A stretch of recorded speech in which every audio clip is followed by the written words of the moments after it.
आज आपण चाललेलो आहोत धुळ्याला। धुळे जिल्हा आहे, त्या ठिकाणचं तरवाडे नावाचं एक गाव आहे आणि या गावामध्ये धुळे सोलापूरचा महामार्ग जातो आहे। त्याच्या बाजूला चाळीसगावचा रोड आहे। तर याच्याच भागामध्ये एक चिटुकलं पत्र्याचं शेड आहे आणि या ठिकाणीच एक छोटंसं हॉटेल आहे। आता हे हॉटेल जे आहे ते चंद्रभागा भाऊराव महाजन यांचं आहे आणि ह्या चालवत आहेत। यांचं वय साधारणपणे 65 वर्षाचं आहे आणि याच हॉटेलमध्ये याच पत्र्याच्या शेडमध्ये या इथं राहत आहेत। आता यांच्या बरोबर यांची एक मुलगी आहे, मुलीचं नाव आहे वंदनाबाई महाले, त्यांचं वय साधारण 45 वर्षाचं आहे।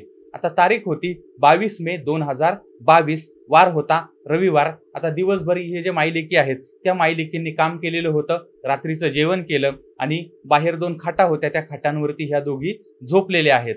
आता ती रात्र सरली, तांबडं फुटलं, दिवस उजाडायला लागला आणि यावेळेस कुणीतरी पाहिलं की या दोनही मायलेकी रक्ताच्या थारोळ्यामध्ये पडलेल्या आहेत।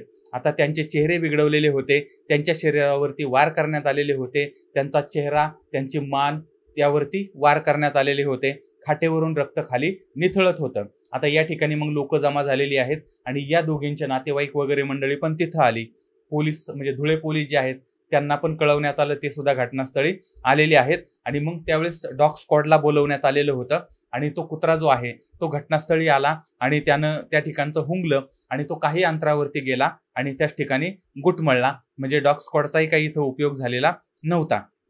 त्यानंतर फॉरेन्सिक टीम आलेली आहे, तिने रक्ताचे नमुने, ठसे वगैरे, हाताचे ठसे वगैरे घेतलेले होते। आता प्रश्न हा होता की या दोन्ही मायलेकी एकट्याच का राहत होत्या, कारण इथं दोघीच होत्या।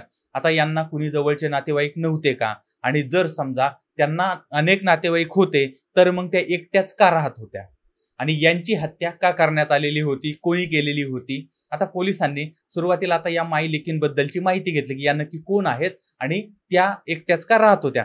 तर गावामध्ये यांचे जे नातेवाईक होते त्यांच्याकडून पार्श्वभूमी वगैरे ही समजून घेतलेली। तर तरवाडे जे गाव आहे तर त्या गावामध्ये चंद्रभागा भाऊराव महाजन, वय 65 वर्षाचं। आता यांच्या पतीचं निधन झालेलं आहे आणि यांना 2 मुलं आहेत। त्यांचा संसार सुखाचा चाललेला होता, म्हणजे याच गावामध्ये ते राहत होते, पण ते काय आईला सांभाळत नव्हते। आई वेगळी राहत होती, मुलं वेगळी राहत होती आणि यांना जवळजवळ 4-5 एकर जमीन आहे अशी पण माहिती समोर येते। आता ही जी जमीन आहे ती जमीन मुलंच करत होती। आता ही जी आई आहे ती आई त्या गावातच त्या रोडच्या बाजूला तिनं पत्र्याचं शेड उभं केलेलं होतं आणि त्या ठिकाणी ती छोटंसं हॉटेल चालवत होते।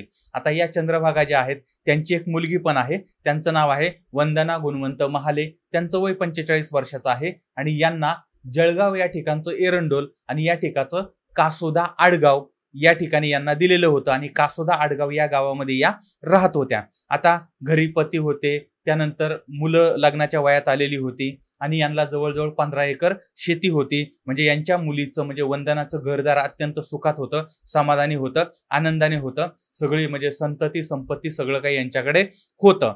पण वंदना यांचं जे वागणं होतं ते वागणं त्यांच्या घरच्यांना म्हणजे पतीला आणि मुलांना खटकत होतं आणि असे काही प्रसंग घडलेले होते की त्या प्रसंगामुळे घरातली मुलं आणि पती जो आहे तो यांच्यावरती म्हणजे वंदना यांच्यावरती, त्यांच्या चारित्र्यावरती संशय घ्यायला लागलेले होते आणि यामुळे त्यांच्या घरामध्ये वाद सुरू झालेले होते, भांडण सुरू झालेलं होतं। आता बाप संशय घेतोय, त्यामुळे त्या बापाला मुलांनी समजून सांगितलं पाहिजे असं त्या आईला वाटत होतं, पण मुलं सुद्धा बापाला साथ देत होती आणि यामुळे ती आई वैतागलेली होती, त्रासलेली होती, तिला त्रास व्हायला लागलेला होता। त्यामुळे ती 2-3 महिन्यापूर्वी माहेरी निघून आलेली होती, पण ती भावाकडे वगैरे राहायला गेलेली नाही। आपली आई ज्या ठिकाणी राहत होती त्याच ठिकाणी ती राहायला लागलेली होती किंवा तिथं राहत होती, आईला मदत करत होती। आता तारीख होती 22 मे 2022, मध्यरात्री कुणीतरी या दोघींची हत्या केलेली होती। आता यांचा मारेकरी कोण होता किंवा कोण असू शकतो?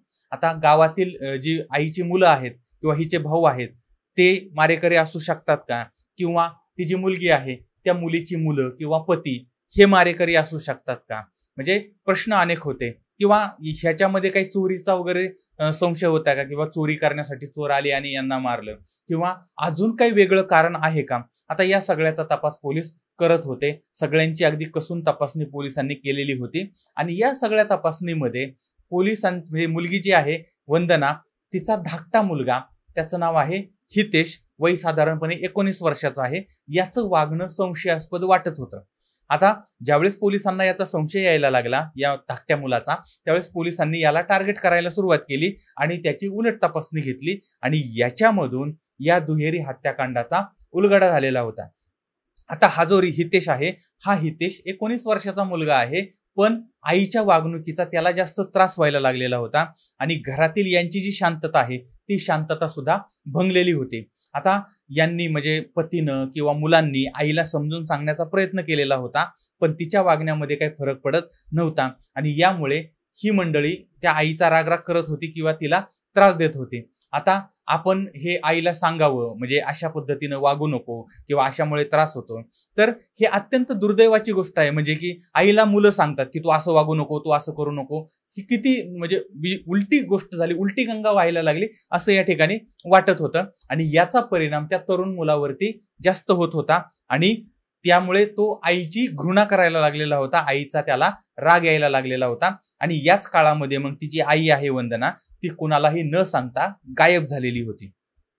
आता घरामध्ये यांच्या गोंधळ निर्माण झाला, अचानकपणे ही कुठं गायब झाली, पण नंतर यांना कळलं की वंदना ही तिच्या आईकडे गेली म्हणजे यांच्या आजीकडे गेलेली आहे. आता नंतर मुलांनी आणि पतीनं तिला घरी आणण्याचा प्रयत्न केला किंवा तिला समजावण्याचा प्रयत्न केला, पण तिनं घरी यायला, वंदनानं घरी यायला नकार दिलेला होता.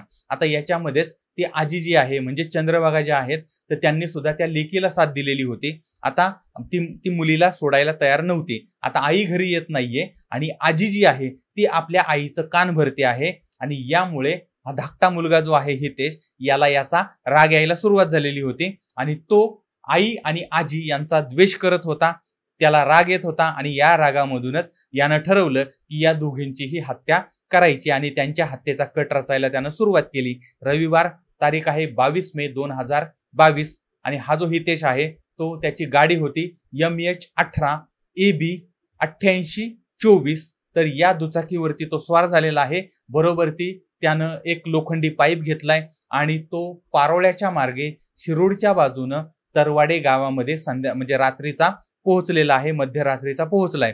आता या ठिकाणी आई आणि आजी घराच्या बाहेर किंवा त्या हॉटेलच्या बाहेर खाटेवरती झोपलेल्या होत्या.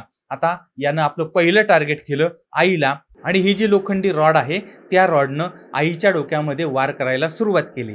पहिला वार बसल्याबरोबर ती जोरानं किंचाळली, पण ती तोच दुसरा वार सुद्धा तिच्यावरती बसलेला आहे आणि तिचा आवाज बंद करण्यात आलेला होता. त्याच गोंधळामुळे आता ह्या आवाजामुळे आजी जी आहे तिला जाग आलेली आहे आणि ती उठण्याचा प्रयत्न करत होती. त्याच वेळेस त्या हितेशनं तिच्यावरती सुद्धा घाव केलेले आहेत आणि ती सुद्धा खाली कोसळलेली आहे. दोघी मायलेकी खाटेवरती रक्तबंबाळ होऊन पडलेल्या होत्या आणि हा जो नातू आहे किंवा हा जो मुलगा आहे तो त्यांच्यावरती तुटून पडत होता, त्यांच्यावरती वार करत होता, घाव घालत होता आणि याच्यामध्येच त्या दोघींची त्यानं हत्या केली. त्याच्यानंतर मग हा दुचाकीवरून पुन्हा माघारी निघाला. ह्याच्यावरचा जो लोखंडी रॉड होता, रक्ताळलेला जो लोखंडी रॉड होता, तो त्यानं वाटेमध्येच रस्त्यामध्येच फेकून दिला आणि दिवस उजाडता हा मुलगा घरी आला आणि पुढच्या केवळ 36 तासामध्ये पोलिसांनी या आरोपीचा तपास लावला, शोध घेतलेला आहे, त्याला ताब्यात घेतलेला आहे आणि पुढची जी कायदेशीर कारवाई आहे त्या कारवाईला सुरुवात झालेली आहे. आता या घटनेचा अजून तपास चाललेला आहे. कदाचित नवीन किंवा वेगळी माहिती सुद्धा आपल्यासमोर येऊ शकते. पण तुम्ही समजा या भागातील असाल आणि तुम्हाला जर याबद्दलची अधिक काही माहिती असेल किंवा मी जी सांगितली त्याच्यापेक्षा वेगळी काही माहिती असेल तर ती सुद्धा कमेंट बॉक्समध्ये जरूर कळवा. आता या सगळ्या प्रकरणामधून आपण धडा काय घ्यायचा? पहिली गोष्ट लक्षात ठेवा, आई किंवा वडिलांनी आपल्या मुलांच्या समोर आदर्श म्हणूनच राहिलं पाहिजे, मार्गदर्शक, पथदर्शक, दिशादर्शकच बनलं पाहिजे. पण जेव्हा ह्याच्यातलं कुणीतरी चुकीचं वागतं ना त्यावेळेस मुलं सुद्धा रस्ता भटकतात आणि या गोष्टीचा आई वडिलांनी विचार करायला पाहिजे. दुसरी गोष्ट, जर आपली एखादी गोष्ट चुकत असेल तर ती चूक आपण मान्य केली पाहिजे आणि ती सुधारवण्याचा प्रयत्न केला पाहिजे. आता घरातली सगळीच लोक जर आपल्याला एखादी गोष्ट चुकते आहे हे सांगत असतील तर आपण ती सुधारली पाहिजे. पण मी म्हणतोय तेच खरं किंवा मी म्हणते तेच खरं असं जर आपण करत असू तर मात्र मग अशा पद्धतीच्या अघटित घटना घडतात.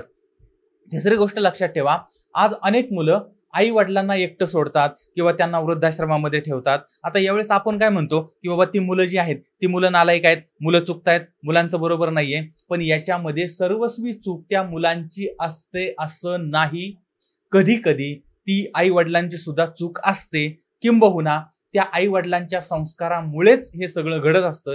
त्यामुळे जर मुलाला आपण नावं ठेवली की त्यानं आई वडिलांना बाजूला ठेवलंय, तर त्याच्यामध्ये त्या आई वडिलांचं सुद्धा म्हणजे विचार असतो किंवा आई वडिलांचे सुद्धा संस्कार त्याच्यामध्ये सामावलेले असतात.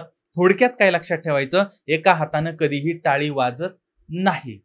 तर आता पुन्हा भेटूया आपण उद्या रात्री 8:30 वाजता एका नवीन स्टोरीजसह, नवीन क्राईम स्टोरीजसह. तोपर्यंत धन्यवाद. बरं, याबद्दल तुम्हाला काय वाटतंय ते सुद्धा मला जरूर कळवा. पुन्हा भेटू उद्या. धन्यवाद.